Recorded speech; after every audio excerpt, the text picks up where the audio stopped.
ओम नमः शिवाय। हर हर महादेव। जय शिव शंभू। हार्दिक स्वागत है आप सभी का फिर से एक बार हमारे चैनल एस्ट्रो ओम पर। दोस्तों, यह सारे उपाय पंडित प्रदीप मिश्रा जी की कथा से सुनकर सूचित किए जा रहे हैं, इसलिए वीडियो को अंत तक जरूर देखें और ध्यान से सुने। आप सभी लोग जानते हैं कि सितंबर का महीना शुरू हो चुका है और सितंबर के इस महीने में आपको कुछ नियमों का पालन जरूर करना है।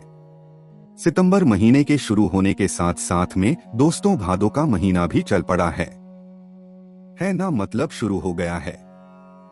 तो दोस्तों, इस महीने में आपको कौन से वो विशेष नियम है जिनका आपको पालन करना चाहिए, क्योंकि हम आपको हर महीने कुछ ऐसे नियमों के बारे में बताते हैं जिनके बारे में शायद आपको पता नहीं होता है। इन नियमों का पालन अगर आप लोग करते हैं तो आपको कुछ ज्यादा उपायों को करने की जरूरत नहीं रहती है, क्योंकि भगवान आपसे वैसे ही प्रसन्न हो जाते हैं जब आप इन उपायों को या इन नियमों का पालन करते रहते हो हर महीने में। तो आज की इस वीडियो को पूरा जरूर देखिएगा, ये नियम बहुत ही ज्यादा जरूरी है और सितंबर के महीने में आप इन नियमों का पालन जरूर करके देखिएगा। आपको खुद ब खुद इसी महीने के अंदर अंतर देखने के लिए मिल जाएगा। तो चलिए सबसे पहले नियम के बारे में बात करते हैं। जैसा कि ये बात आप सभी लोग ही जानते हैं कि पंडित जी हमेशा बोलते हैं कि शिव जी पर एक लोटा जल चढ़ाने से आपके ऊपर भगवान शिव जी की कृपा हमेशा बनी रहती है। तो आप इस सितंबर के महीने में ये नियम बना लो कि आप कुछ मत चढ़ाओ, भले ही तो एक लोटा जल आप प्रतिदिन नियम के साथ रोज प्रातःकाल सुबह सुबह लेकर भगवान शिव जी पर जरूर चढ़ाया कराकर आया करो, है ना। और अगर आपके पास बिल्कुल भी समय नहीं है, बिल्कुल भी आपके पास समय नहीं है भाई जल चढ़ाने का, तो आप जब भगवान शिव जी के मंदिर के सामने से निकलो तो उनके दर्शन कर लिया करो, बाहर से ही हाथ जोड़ लिया करो या उनके शिखर के दर्शन कर लिया करो। तो ये नियम आप लोग बना लो। अगर आपके पास समय भी नहीं है तो आप भगवान शिव जी के मंदिर का शिखर जो है उसके दर्शन करके हाथ जोड़ के आप लोग निकल जाया करो। उससे भी भगवान शिव जी की जो कृपा होती है वो प्राप्त होती है।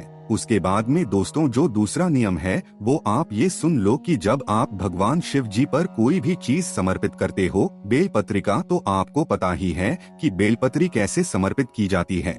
भगवान शिव जी पर जो चिकना भाग होता है बेलपत्री का वो भगवान शिव जी के ऊपर की ओर होता है। और तो फूल का जो है बहुत सारे लोग गलतियां करते हैं।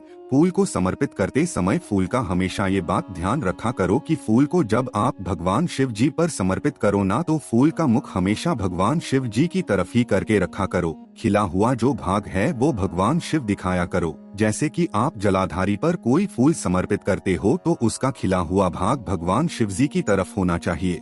और जब भगवान शिव जी के शिवलिंग की तरफ जब फूल समर्पित करते हो तो उसका खिला हुआ भाग आगे की तरफ होना चाहिए। और जैसे कोई भी भगवान जी को आप फूल समर्पित करते हो तो ऐसा नहीं कि उसका मुकाफ सामने की तरफ करके रख दो। भगवान शिव जी को या भगवान को हम जब फूल समर्पित करते हैं तो खिला हुआ भाग भगवान की तरफ ही होना चाहिए। इस बात का आपको हमेशा ध्यान करके जो है चलना है। उसके बाद में दोस्तों, आप जब भी भगवान शिव जी के मंदिर में या कहीं पर भी रोज प्रातःकाल शाम के समय जो भी लोग दिया बाती करने के लिए जाते हैं तो वो लोग हमेशा ये कोशिश किया करें कि वो आटे के दीपक बनाकर लेकर जाया करें। उसका सबसे बड़ा कारण ये है कि जो दिया मतलब तेल का है उसमें तेल का ही दीपक जलाया जाता है, जो दिया घी का है उसमें घी का ही दिया जलाया जा सकता है। ठीक है, कई सारे लोग क्या करते हैं, सभी लोग यही करते हैं कि अपने घर से बत्ती तैयार करके लेकर जाते हैं और भगवान शिव जी के मंदिर पहुंचते हैं। वहां पर पहले से आपको दिया मौजूद मिलते हैं जो कि मिट्टी के होते हैं ना। जब आप उन मिट्टी के दियों में जो है मतलब बाती लगाते हो तो आपको ये बात पता नहीं होती कि वो तेल के हैं या घी के हैं, है ना। तो आप लगा देते हो और वहां पर हो जाती है गलती कि भाई घी के दिए में तेल का दीपक लग जाता है।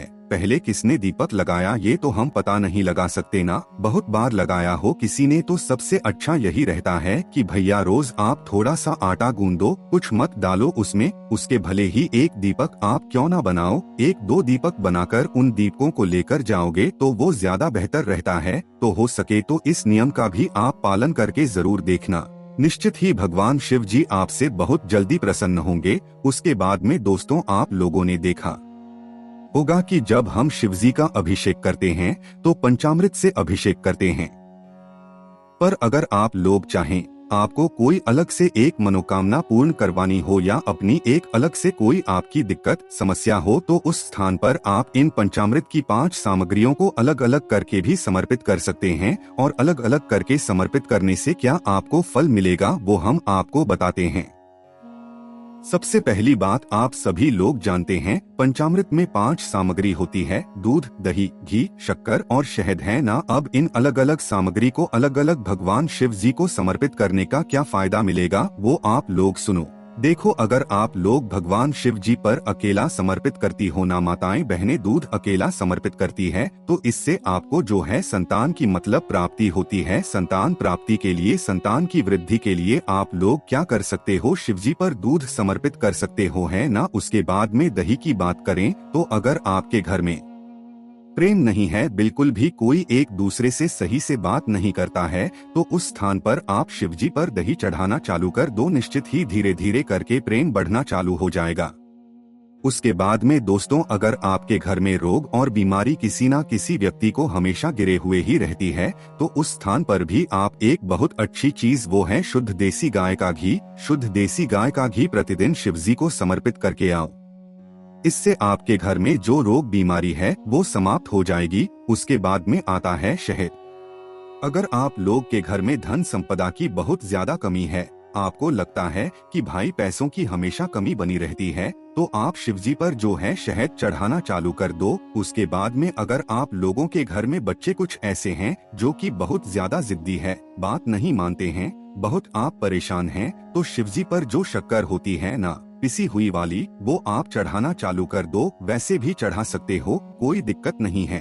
तो शक्कर आप चालू करो। आपके घर के जो बच्चे हैं वो सिद्धि नहीं होंगे, वो अच्छे रहेंगे। उसके बाद में दोस्तों एक और नियम आप लोग हमेशा अपने साथ बनाकर रखना। जो आप प्रातःकाल सुबह सुबह शिव जी पर जल चढ़ाकर जाते हो ना, तो उस लोटे को जो आपने शिव जी पर जल चढ़ा दिया, वह लोटा आपका खाली हो गया, तो उस लोटे को खाली कभी भी आपको लेकर नहीं आना चाहिए। मैं कहता हूँ भले ही, मतलब पंडित जी कहते हैं, भले ही एक बूंद ही क्यों ना जल लेकर आओ, पर उस जल का क्या करना है, जो शिवजी पर आपने जल चढ़ाया, या बाद में भी ले सकते हो, शिवजी पर आपने जल चढ़ाया, उसी जल को जो है जल है गिरता रहता है, तो जलाधारी से कुछ ना कुछ जल का भाग अपने लोटे में जरूर लेकर आओ। भले ही एक बूंद से भी आधी बूंद ही क्यों ना हो, पर वो थोड़ा सा जल का भाग आपके लोटे में जरूर होना चाहिए, है ना, वो भी जलाधारी से झेला हुआ। अब उस जल का करना क्या होता है, उस जल को लाकर आपको सबसे पहले चीज अपने घर के मुख्य द्वार पर छिड़कना होता है।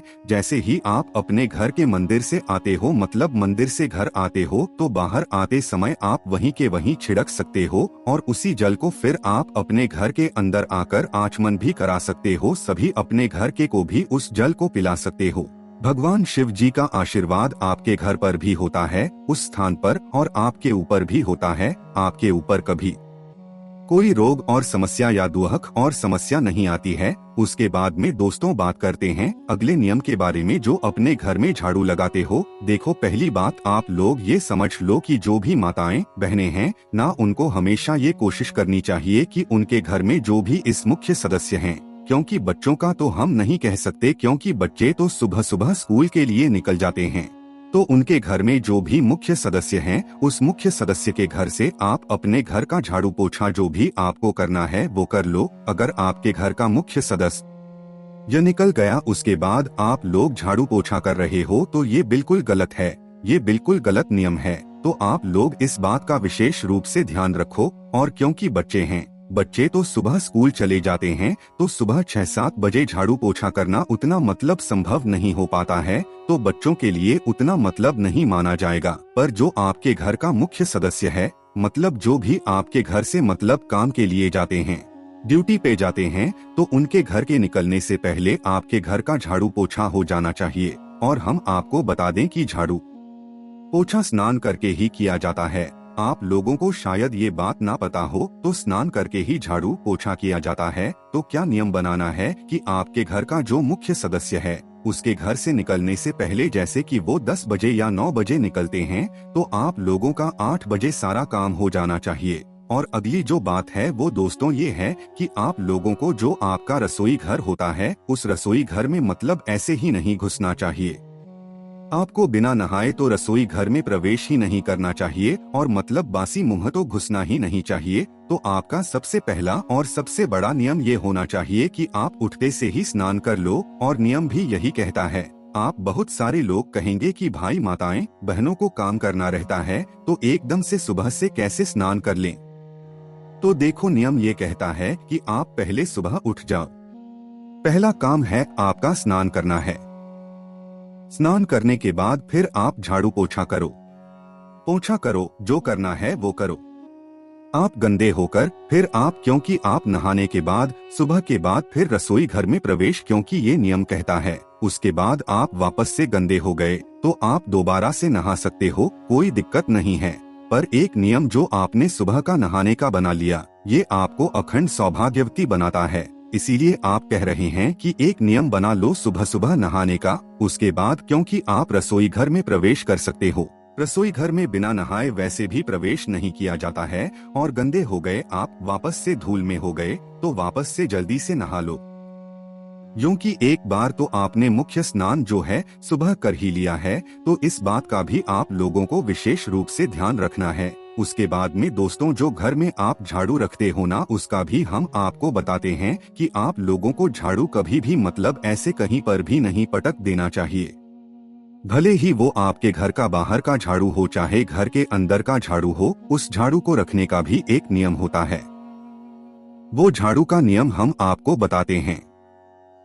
सबसे पहले चीज, आपको झाड़ू कहाँ पर नहीं रखना चाहिए वो आप लोग सुन लो। ऐसे 3 स्थान है। पहला स्थान है पति पत्नी जहाँ सोते हैं, उस स्थान पर या उस कमरे में झाड़ू को नहीं रखना चाहिए। प्रेम नहीं पड़ता, वरना या जिस हॉल में लोग बैठते हैं उस हॉल में भी आपको झाड़ू को नहीं रखना चाहिए। होता क्या है, सास बहू के बीच में प्रेम नहीं बढ़ता। उसके बाद में दोस्तों, रसोई घर में भी झाड़ू को नहीं रखना चाहिए, इससे बच्चों में क्रोध पड़ता है। बच्चे गलत जगह जो है मतलब असंगत में चले जाते हैं, संबंध भी बनाते हैं, गलत जगह है ना। तो इस बात का आपको ध्यान रखना है। पर झाड़ू रखना कहाँ चाहिए? देखिए, झाड़ू आप ऐसी जगह पर रखें जहाँ पर आपकी नजर ना हो। सबसे पहली बात, आपकी नजर ना हो, फिर बाहर वालों की तो नजर होनी ही नहीं चाहिए है ना, आपकी नजर ना पड़े बार बार है ना। और एक साथ जो है सभी झाड़ू को रखें। जैसे कि आपके घर में 2-3 झाड़ू हैं, तो आपको ऐसा नहीं एक झाड़ू वहाँ, झाड़ू यहाँ पटक दिया। एक साथ सभी झाड़ू को रखें। और झाड़ू में कभी भी पाँव नहीं लगना चाहिए। पाँव कभी गलती से लग भी जाए तो उसका पैर पड़ना चाहिए, क्योंकि झाड़ू में जो है स्वयं माता लक्ष्मी जी का एक वास होता है।